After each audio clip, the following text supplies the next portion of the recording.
الحمد لله رب العالمين والعاقبة للمتقين والصلاة والسلام على سيد الأنبياء والمرسلين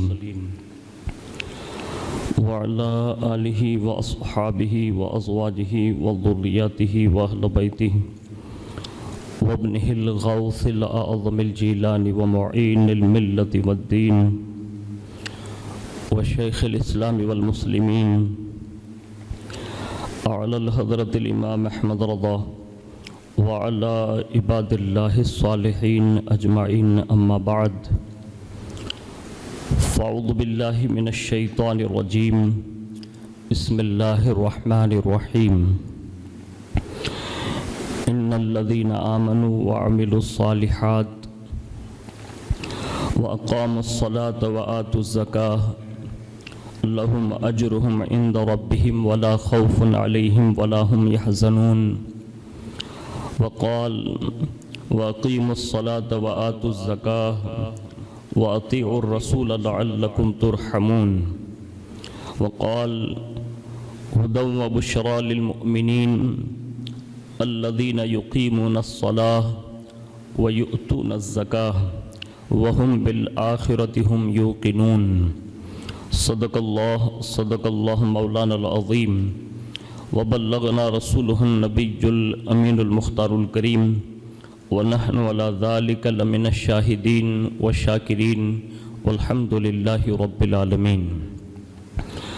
آئیے سب سے پہلے مذہب اہل سنت والجماعت یعنی کہ مسلک اعلیٰ حضرت کے قدیم دستور کے مطابق ہم سب کے آقا و مولا حضور سراپا نور سیدنا محمد رسول اللہ صلی اللہ تعالی علیہ وآلہ وسلم کی بارگاہ پر نور میں جی لگا کر درود پاک کی نظریں پیش کر لیں۔ اللہم صلی وسلم وبارک علی سیدنا و مولانا محمد النبی الامی الحبیب العلی القدر العظم الجاہ وعلی آلہ واصحابہ وبارک وسلم۔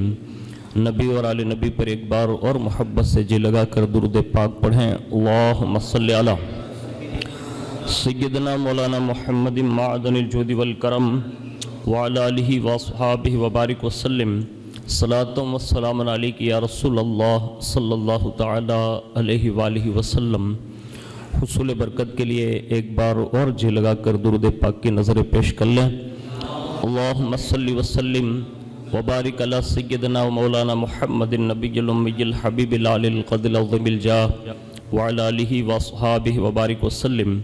صلاۃ و سلام علیک یا رسول اللہ صلی اللہ تعالی علیہ وآلہ وسلم۔ اللہ رب العزت کی توفیق سے اس کے پیارے محبوب صلی اللہ تعالی علیہ وآلہ وسلم کے صدق و طفیل بالخصوص پیران پیر روشن ضمیر سیدنا شیخ عبد القادر جیلانی المعروف بہ غوث العظم دستگیر رضی اللہ تعالی عنہ کی نگاہ عنایت سے ماہ شعبان المعظم کے اس آخری عشرے میں ہم اور آپ داخل ہیں۔ اللہ رب العزت اس ماہ مبارک کی برکتوں، رحمتوں اور رفعتوں سے ہم سب کو سرفراز فرمائیں اور آنے والے اس عظیم الشان ماہ رمضان مبارک کی تعظیم و توقیر کرنے کی توفیق نصیب فرمائیں۔ کسی نے کہا ہے کہ درد و آلام کے مارے ہوئے کیا دیتے ہیں، درد و آلام کے مارے ہوئے کیا دیتے ہیں، ہم تو بس ان کی نگاہوں کو دعا دیتے ہیں، ہم تو بس ان کی نگاہوں کو دعا دیتے ہیں۔ اور عقل والوں کے نصیبوں میں کہاں ذوق جنون، عقل والوں کے نصیبوں میں کہاں ذوق جنون، عشق والے ہیں جو ہر چیز لٹا دیتے ہیں، عشق والے ہیں جو ہر چیز لٹا دیتے ہیں۔ آج کی اس نشست میں اسلام کا ایک عظیم رکن جسے ہم اور آپ زکوٰۃ کہتے ہیں، اس حوالے سے چند باتیں آپ کے گوش گزار کرنے کی سعادت حاصل کروں گا۔ ہر مالک نصاب کو یہ چاہیے کہ وہ زکوٰۃ کے معاملات میں اللہ اور اس کے رسول کے احکامات کو ضرور معلوم کریں، کیونکہ یہ اسلام کا ایک اہم فریضہ ہے اور یہ اگر اللہ توفیق دے تو بڑی آسانی سے بندہ اس کو نکال سکتا ہے۔ اور قدرت کا کرشمہ دیکھیے، اس کی حکمتوں کے انمول خزانے دیکھیے کہ اس نے جن جن فرائض کو اپنے بندوں پر نافذ فرمایا ہے، مثال کے طور پر نماز، روزہ، حج، زکوٰۃ اور کلمہ توحید اور رسالت، یہ 5 رکن ہیں۔ ان میں سے زکوٰۃ یہ بہت اہم رکن ہے، لیکن قدرت کی حکمتیں یہ ہیں کہ دین میں 5 مرتبہ نماز فرض رکھی، اس لیے کہ نماز کے لیے اتنا قیمتی مال خرچ نہیں کرنا پڑتا، تو دن میں 5 مرتبہ رکھا۔ روزہ ہے تو اس کی سحری افطاری کے کچھ معاملات کو لے کر تھوڑا بہت مال خرچ ہوتا ہے، تو سال میں 1 مہینہ رکھا۔ اور زکوٰۃ جو ہے وہ اگر آپ 100 روپے کا حساب لے لیں تو 100 میں سے 2.5 روپیہ یعنی 40واں حصہ، تو 2.5% آپ کو یہ 40واں حصہ اللہ کے نام پر دینا 2.5 روپیہ، اور آپ کے لیے کتنا بچا کر رکھا؟ 97 اور 50 پیسہ، یعنی یہ اللہ کی قدرت کا کرشمہ، اور یہ بھی اس مال پر سال گزرے گا تب یہ فرض ہے۔ حج، اس کے لیے بہت بڑی رقم خرچ کرنی پڑتی ہے، تو قدرت نے یہ حکمت رکھی کہ وہ زندگی میں ایک بار مالک کے استطاعت پر فرض فرمایا، یعنی یہ اتنے ہارڈ فرائض نہیں ہے جتنا عوام اور خاص لوگوں نے مطلب اس کو پرموٹ کیا ہے، بڑا آسان ہے۔ اب قرآن اور احادیث میں ان اہم فرائض میں سے زکوٰۃ کے تعلق سے کیا کیا ارشاد فرمایا اس کو غور سے سنیے۔ پہلے جگہ اللہ رب العزت نے ارشاد فرمایا اور نماز برپا رکھو اور زکوٰۃ دو اور رسول کی فرما برداری کرو اس امید پر کہ اللہ تم پر رحم فرمائے۔ دوسری جگہ ارشاد فرمایا اور ہدایت اور خوشخبری ایمان والوں کو وہ جو نماز برپا رکھتے ہیں، زکوٰۃ دیتے ہیں اور وہ آخرت پر یقین رکھتے ہیں۔ تیسری جگہ ارشاد فرمایا بے شک وہ جو ایمان لائے، اچھے کام کیے، نماز قائم کی، زکوٰۃ دی، ان کا نیک ان کے رب کے پاس ہے اور نہ انہیں کچھ اندیشہ ہو اور نہ کچھ خوف۔ یہ قرآن عظیم کی 3 آیتیں میں نے جس کا مفہوم آپ کے سامنے پیش کیا۔ تو پہلی آیت سے یہ ثابت ہوا کہ پہلی آیت میں اللہ ایمان والوں کو، خاص کر کے رسول اللہ صلی اللہ علیہ وسلم کے غلاموں کو نماز پڑھنے اور زکوٰۃ دینے اور رسول اللہ کی فرما برداری کرنے کا حکم دے رہا ہے، اور اس کا انعام یہ ہوگا کہ اگر نماز قائم کی، زکوٰۃ نکالتے رہے، رسول کی فرما برداری کرتے رہے تو اللہ تم پر رحمتوں کا نزول فرمائے گا۔ تو ایک عمل زکوٰۃ کے آڑ میں اللہ اپنی رحمتوں کا نزول فرماتا ہے۔ دوسری آیت میں دیکھیے، دوسری آیت سے یہ ثابت ہوا کہ یہ بشارت جو اللہ دے رہا ہے ہدایت کی، وہ ان لوگوں کے لیے ہیں جو نماز قائم کرتے ہیں، زکوٰۃ دیتے ہیں اور آخرت کے دین پر یقین رکھتے ہیں۔ تو پتہ یہ چلا کہ یہ مبشرین کی جماعت میں سے وہ لوگ ہیں جو اپنے مال کی زکوٰۃ ادا کرتے ہیں اور نکال کر غریبوں اور یتیموں تک پہنچاتے ہیں۔ تیسری آیت دیکھیے، تیسری آیت میں بھی اللہ رب العزت نے زکوٰۃ ادا کرنے والوں کو یہ بشارت دی کہ انہیں قیامت کے دن کوئی خوف بھی نہیں ہوگا اور کوئی غم بھی نہیں ہوگا۔ تو یہ اللہ رب العزت کا بہت بڑا انعام ہے۔ اور آگے سنیے، چوتھی جگہ پر اللہ رب العزت ارشاد فرماتا ہے وَالْمُقِيمِينَ الصَّلَاةَ وَالْمُؤْتُونَ الزَّكَاةَ وَالْمُؤْمِنُونَ بِاللَّهِ وَالْيَوْمِ الْآخِرِ أُولَئِكَ سَنُؤْتِيهِمْ أَجْرًا عَظِيمًا۔ فرمایا نماز قائم رکھنے والے، زکوٰۃ ادا کرنے والے اور اللہ اور قیامت پر ایمان لانے والے، ایسوں کو عنقریب اللہ بہت بڑے ثواب سے مالا مال فرمائے گا۔ تو یہ بڑا ثواب پانے کا بھی ایک ذریعہ زکوٰۃ ہے۔ پانچویں جگہ ارشاد فرمایا والذین هم للزکاۃ فاعلون اولئک هم الوارثون الذین یرثون الفردوس هم فیہا خالدون۔ فرمایا وہ زکوٰۃ دینے کا کام کرتے ہیں، یہی لوگ وارث ہیں کہ فردوس کی میراث پائیں گے اور اس میں ہمیشہ ہمیش رہیں گے۔ تو زکوٰۃ نکالنے والا جنت الفردوس کا حقدار بنایا جائے گا، اور جسے جنت الفردوس دے دی جائے گی وہ اس میں ہمیشہ ہمیشہ کے لیے رہے گا۔ یہ قرآن عظیم کی چند آیتوں کا مفہوم میں نے آپ کے سامنے پیش کیا۔ یہ تو ان لوگوں کے لیے ہے جنہوں نے نکالنا ہے، اور لوگ نکالتے ہیں، اور اب سے کوئی شکایت نہیں۔ یہ تو آپ کے ذریعے سے اور برکاتی ہاشمی چینل کے ذریعے سے ان دوستوں احباب تک پہنچانا مقصد ہے کہ کاش اللہ انہیں بھی سن کر یہ سمجھ عطا فرمائیں کہ وہ اپنے مال کا کچھ نہ کچھ حساب کر کے سال میں ایک بار اس فریضے کو ادا کریں۔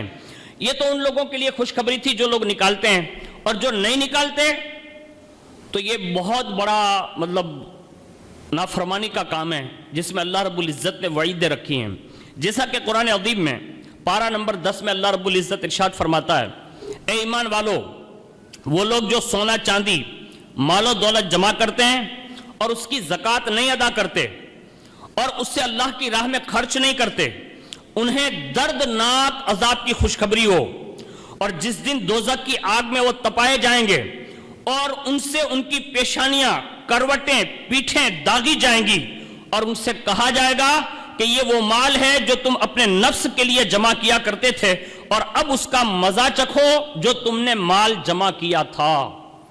تو یہ بھی قرآن عظیم میں ہے کہ وہاں دردناک عذاب سے اسے دوچار کیا جائے گا۔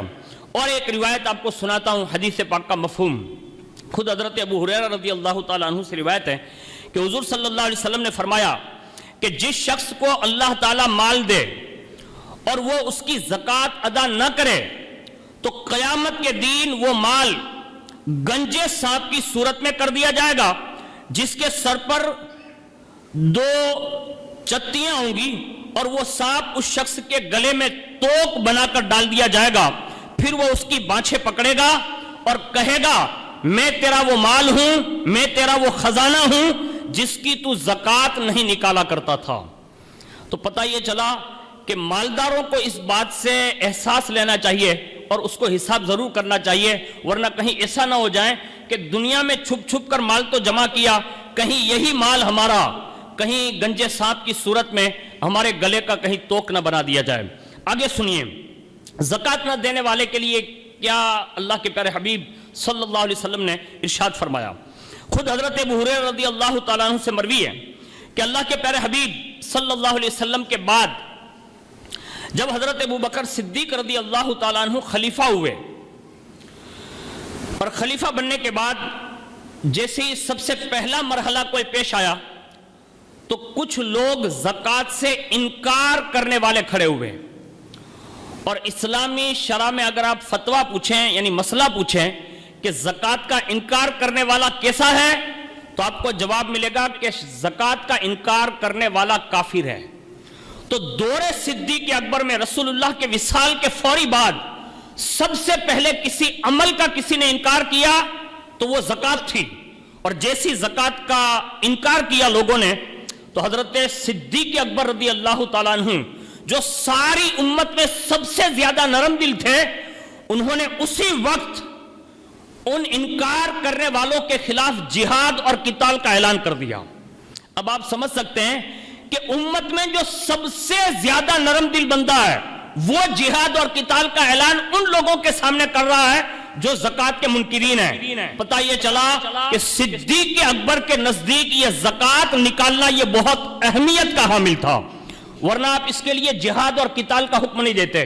یعنی صدیق اکبر کی سنت یہ رہی اور آپ نے یہ اعلان فرمایا، کہا سنو، خدا کی قسم میں ان سے جہاد اور قتال کروں گا جو نماز اور زکوٰۃ کے اندر تفریق کرے گا، یعنی نماز اور زکوٰۃ کی فرضیت کا انکار کرے گا۔